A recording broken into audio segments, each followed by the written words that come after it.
like us in the last part of this, discussion, to talk about Sudan specifically, and I'd like to draw out some of your experience, and specifically within the context of Sudan. So, as you know, Sudan is a country that's now reopening itself up for development following the revolution, and it's opening itself up to international investment.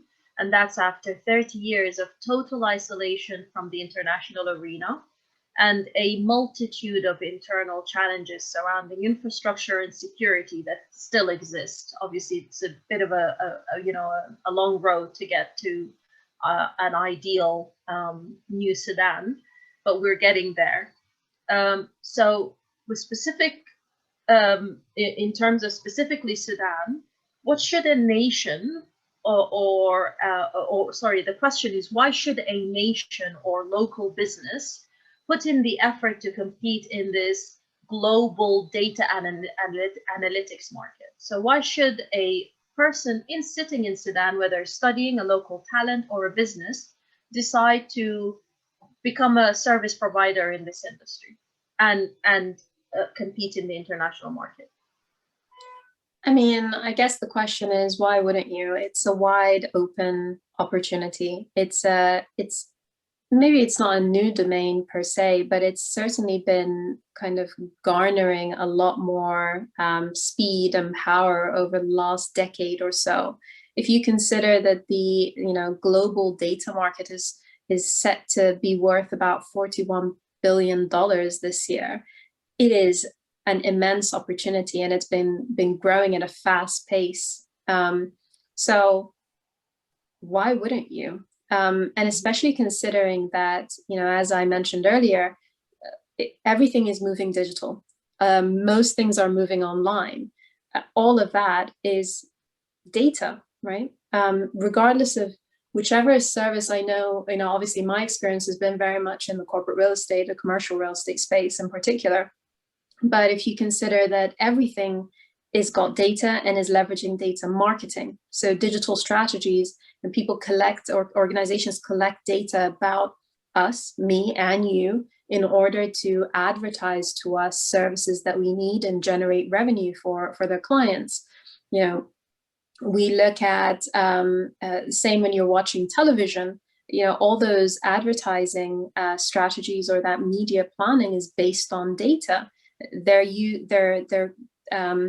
assessing and categorizing us as human beings, trying to work out everything from who we are, who we speak to, what we eat, what we buy, in order to understand even things like who we're going to vote for. So it's been widely documented, all the planning that went into global, let's say, elections over the last number of years, not to mention any particular, names, but certainly it's become a big part of the way that some of the lobbying has been delivered in order to get us to vote in a certain way. So there's every single thing about us in our day-to-day lives is being captured as a data point. We are a data point, if we want to think about it that in such a cold way, but it just highlights how the world is changing, and there's going to be more focus on data. So it's kind of like, get on the train if early on. It's an opportunity.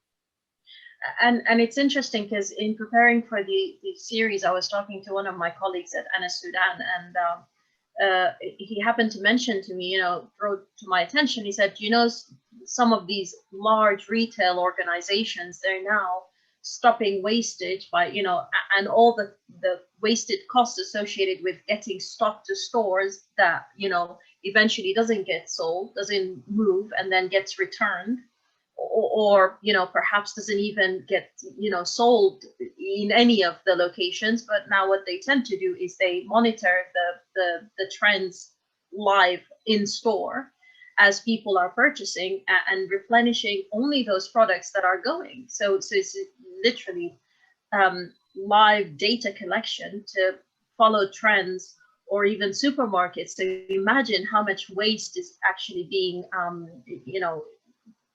kind of like foregone. We're not wasting because we're being smart with our data collection.